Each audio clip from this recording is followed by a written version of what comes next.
And I'll go Asihene. How are you doing? I'm good. All right. How are you too? Good. Nice meeting you. I know you've done a lot of stuff. I mean, you've done things in filming, in fashion design, in photography. If you look at Twitter handle, I see all of that. Before we get to that, okay, kindly tell me where you grew up from. I'm from Ghana. I'm a Ghanaian. I have two brothers. All right. Grew up with my mom. Went to school in Accra Academy, the best boys' school in Ghana. Arguably. Arguably. Well.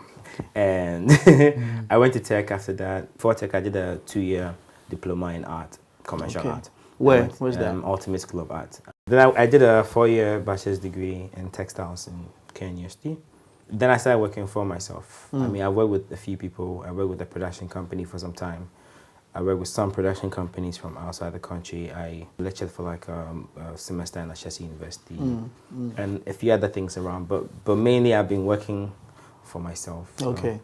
Before you do a transition from textiles, I know you're doing textiles into what you're doing now, if I can call it, I mean, videography. I want to find out where the foundation for that interest has been. I mean, whilst you were growing up, or really happened out of the blue whilst in tech. Even before I went to even SS, I knew I was going to be involved in art, which field I didn't know.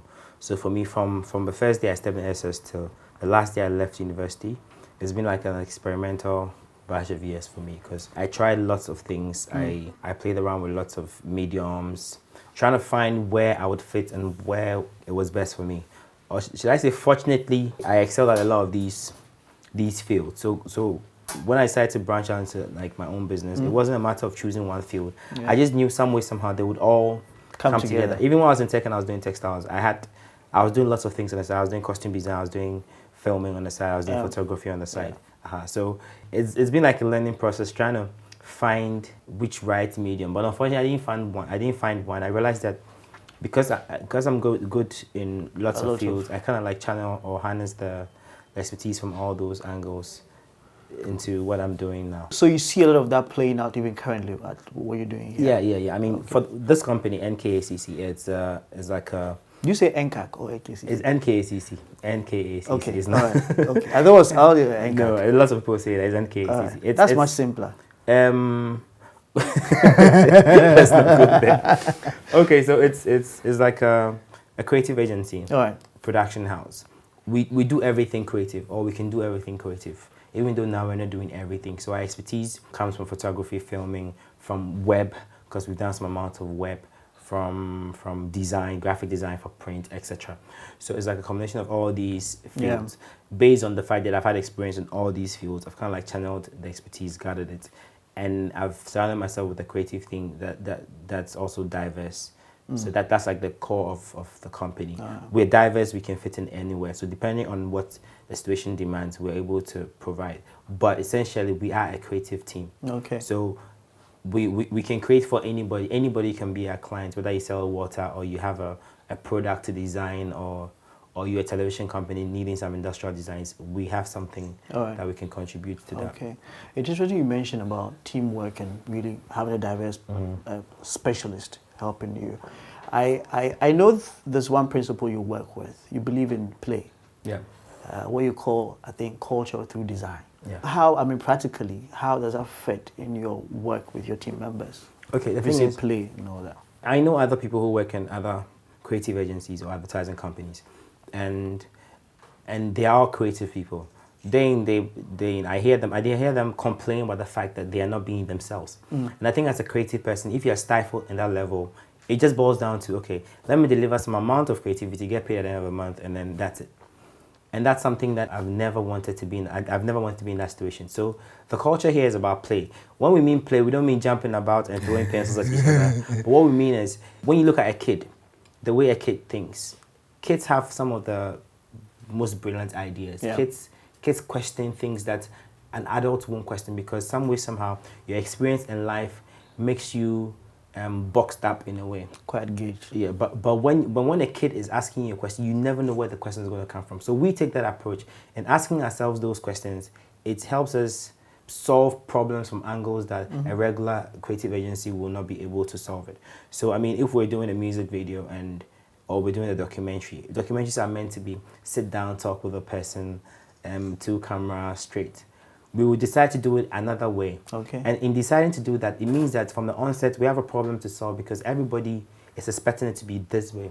But in moving that step in a very playful manner, it always starts out playfully. Let's do this. Hey, yeah, it's true.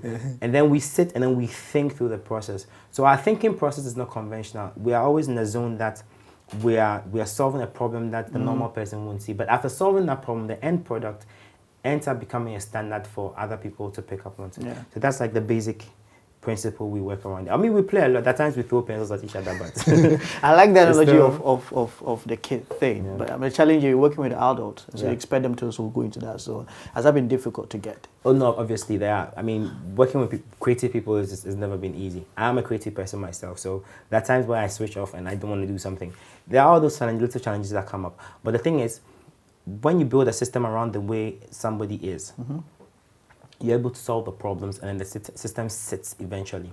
But if you take a system from somewhere and try and implement or try and impose on the person and what the person's character is, then the person has to adjust his or her character to fit that, which will take a longer period than taking their character, building a system around their character, and solving the little problems with it.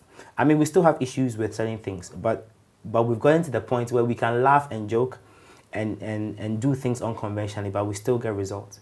And sometimes I've realized that even the very unconventional results we present to clients is what they actually is what actually excites them, not the regular thing they're expecting.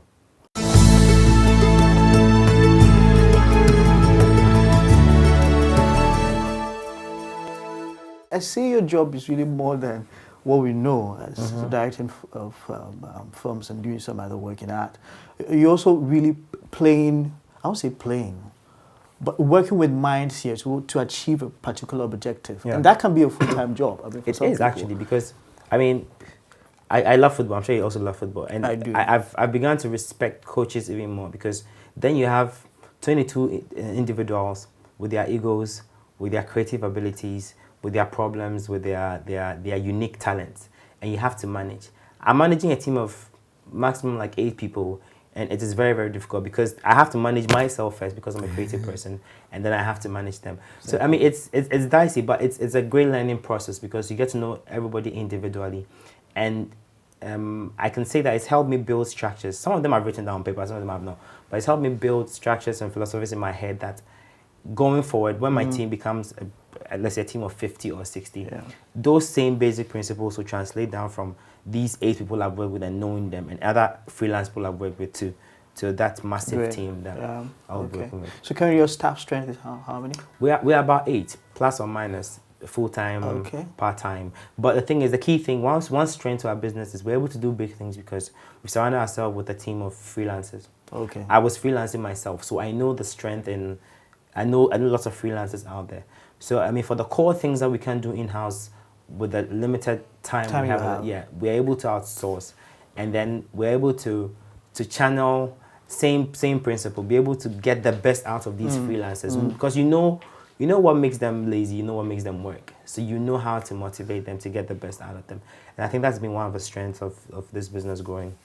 Let's talk about videos. I mean, some of them are going to want some good awards there. If you look at the transition, because I'm doing some research, I realized that your very first video was in tech with, I think, international. I think it's Inspirational Youth Choir. Yeah, was that easy to do? Was it my first? No, actually, that wasn't my first. My first video was a video I shot for Bernice Affair. It was an internal belief campaign they were doing for StanChat. So my first video was essentially for StanChat, a big company, at that time. I co-directed with somebody. So that was like my first experience. Learning process. Exactly. I knew what I wanted. We had our issues because he was a very experienced director, and we're from this small boy from Telegram, tell me what I do. But then somehow I was able to get him to understand my vision, and that project worked out well. And the second one was the Inspirational Youth Choir project, which was my idea, but then I directed with a friend. Okay. We also had our issues. I mean, when creative people meet, there's always that sparring, but it worked out good. The video was good. And from there, it's been on to the next one. I actually lost interest in film for a while because when I started learning more, I wanted more out of equipment available in Ghana. And at that time, it was just camcorders. So when DSLRs came back, I was like, okay, this is an opportunity to jump because I'd had some level of training with proper filmmaking, where as a cinematographer, you have access to lots of lenses, and there I was with this box with one lens attached to it, and it felt very. So at that point, I was like, nah. So that's when I actually moved into fashion. Not that I moved away, but I was trying something else that at that point I thought I had everything I needed. So when DSLRs came out, I was like, let me just jump back into video, because then I could do it the way I wanted to do it, and then the rest is history. So let me get this so that we're not confused. You train as a textile designer. Did I train? Okay. This might sound controversial. I went to tech for 4 years. Yeah. I sat in a textiles class for 4 years. I graduated with a degree in textiles. Yeah, that's it. I mean...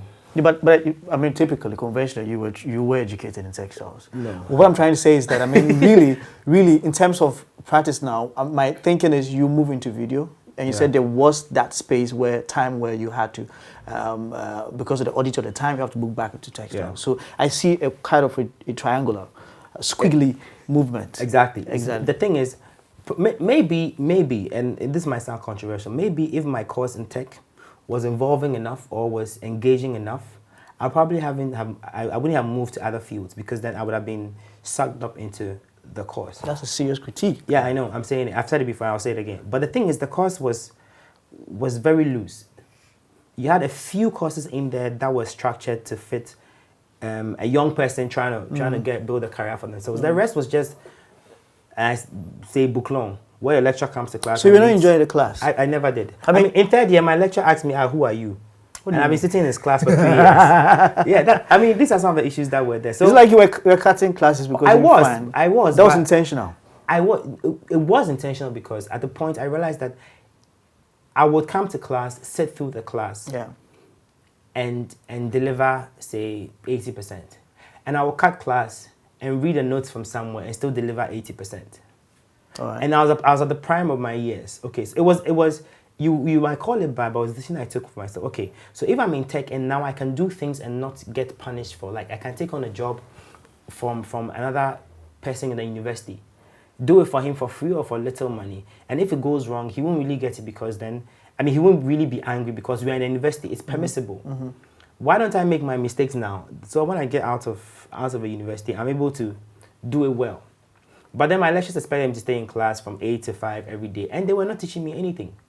You expect people to feel quite early and quickly before they step out there in the world of work. Exactly, because the thing is, you see, if you were in another country, you'll be exposed to certain things. I mean, the reason why I'm asking you that is, I mean, if your son was to go to tech, want to do anything in the arts, what would be your typical advice? Would he even go to tech? That's the thing. You even make him go to tech? Unless, of course, things are changed. And I'm not criticizing tech in a way. I'm just saying that our educational system needs to be tweaked to fit our conditions. Yeah. Because you can't pick a syllabus from the UK and slap it on my head for me to learn. When you are teaching me about fibers and I never look down the microscope to see how they really look like, how will I grasp it? It's all in my head. It's like, it's not even virtual. It's like sub-virtual, way back in my head. I think really it's not a critique, honestly, about tech or that particular course you did. I think it's very symptomatic about courses we do generally in Ghana. Not really in Ghana, but I mean across Africa. And I can't even say purely. Yeah, the thing is, I lectured for like a semester in Ashesi.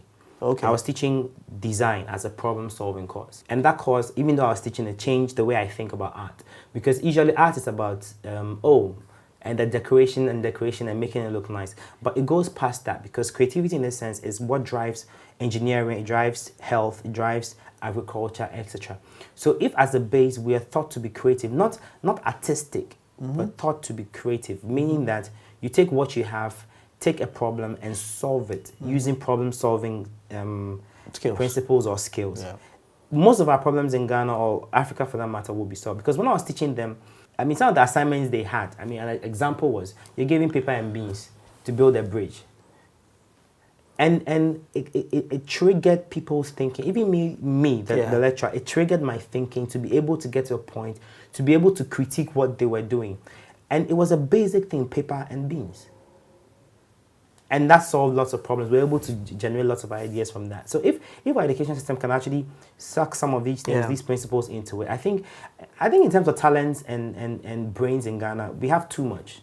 We have a lot. We are talented, we are brilliant, we are hardworking. We just need to know how to channel and how to skew it. And our vision 2020 could have happened like 1,000 years You ago. don't want to go there.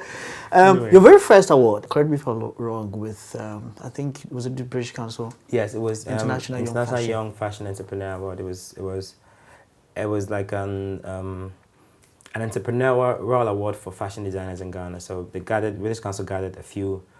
Well, actually, they threw It was it in out. 2008. 2008, yeah, Yeah. they threw out to fashion designers out there, and they were just not judging your design skills. They were judging your design skills, your entrepreneurial skills, and what product you had, and how eventually it was going to change or affect or influence your economy. It might be your economy as a whole or your sub-economy, but its influence on the economy.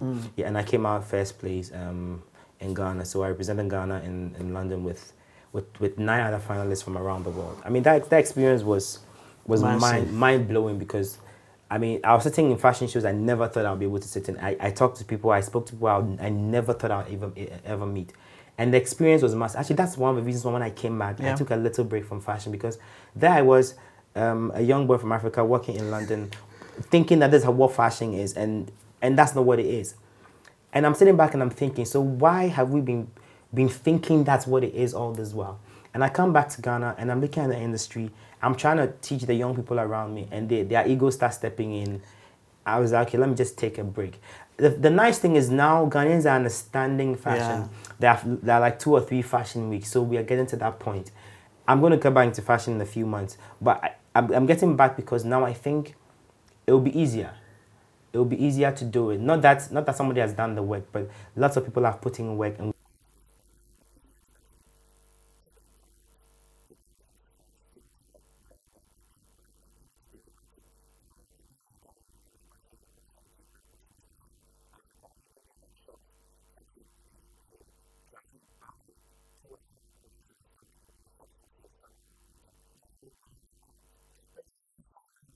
What difficult is it working with, I mean, top label artists, if I can put it that way? you mean the sarcodias? Yes. I think it's easy and difficult. Depends, because they are artists too. So as a director, first of all, you need to get them into a comfort zone. Yeah. When you get them there, you can get them to jump, somersault, spin on their head, as long as they are in that zone. When they are out of that zone, you can't control them. Yeah. Obviously, there are times where we have issues with them, but I think I enjoy working with every artist, because they are different characters, and you need to adjust. Some of them, when you smile with them too much, is an issue, so you have to look business. Some of them, you have to get them to laugh for them to open up to you. So it's varied. It's interesting. Okay. And I really enjoy working with them, because they are celebrities. They are popular. I mean, Can you say the same for Royals? I know you've done some things for, I think, Ochima. Yeah, I mean, that was from a business front. We did a documentary for the Ochima State. They have a university that we did a documentary for. And that's like purely business, because they have a business they want to put out there. Yeah. We come in as a creative entity to film it and make it look as viable, or as great as it can look, because it was for a presentation they were doing across the world. So I mean, working with them was from the business front. That one, you have to make sure your paperwork is intact, your relations is intact, because you're dealing with a chief, a king, and you don't want him getting angry with you. Yeah. You know, so.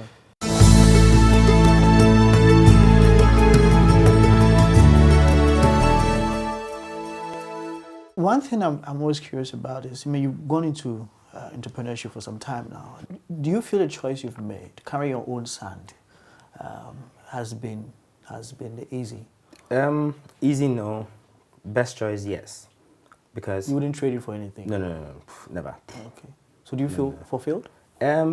Yes, I'm glad I am fulfilled. I mean, deciding to do it is fulfilling enough. Okay. Now, as you go on, you meet challenges, you fall, you get up. And I think just that process alone is great. It grinds you, makes you a better person. You learn things, you unlearn things, you know, all that. And I think it's been a great experience. I'm getting fulfilled day in and day out, because things are getting better and better and better. And the day you give up is when you stop being fulfilled, because then you can't grow anymore. Do you have any deep fears? Deep fear? Oh yeah, of course. Deep fears. The basic fear is towards the end of the month when you have to pay salaries. I mean, 8 people, you know. Yeah, you know. And I don't know where the next business is going to come from. exactly. Those are all fears. You've put in structures in place to talk to people about business and it's coming. Yeah, but you are scared. I think being scared is a good thing, because it just reminds you that you're human. and you are not God. But it also drives you to put things in place to be able to move forward. I mean, Okay. I think being scared is a great thing. Is needed. It's It's important. needed. It's needed. It helps shape your thinking, your planning. Make you set up as well Yep, to yep. pay people at the end of the month. Yeah. What are your future plans, though? NKCC is essentially, like I said, a creative hub. But because we sit in the middle and right now we service advertising agencies, we service other design agencies, individuals, corporate bodies, entertainment labels. So the idea is to make it still sit in the middle. Okay. And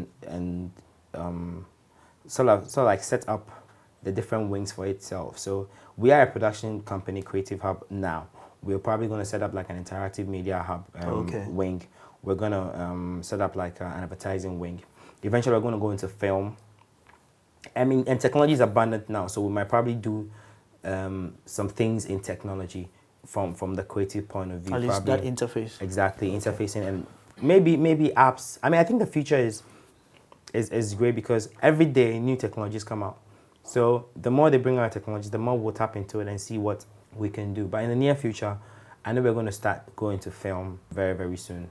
I mean, I think people are doing well. The Shirleys, the Laylas, they're doing really, really great. Yeah. And they've sort of like cleaned the path, so it's easier for some of us to walk there. But then if we're going to thread that path, we have to take it to the next level. And they should feel proud that they cleared the road and we made it, we tarred the road. Yeah. And others will have to come and do better. So that's what we have planning, but we'll definitely do some great films. And it's been great talking to you. Same here. I think we can go on and on and on. Yep. We'll just find some other time to come and do more deeper talk.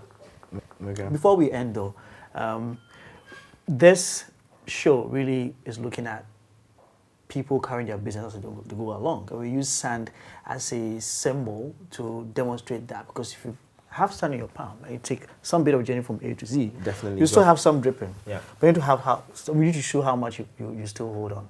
So let's see how much sand you've been carrying in with NCAC or what Okay. Thank you. All right, so let's see. Okay, so. Okay, here we go. All right, your palm is small.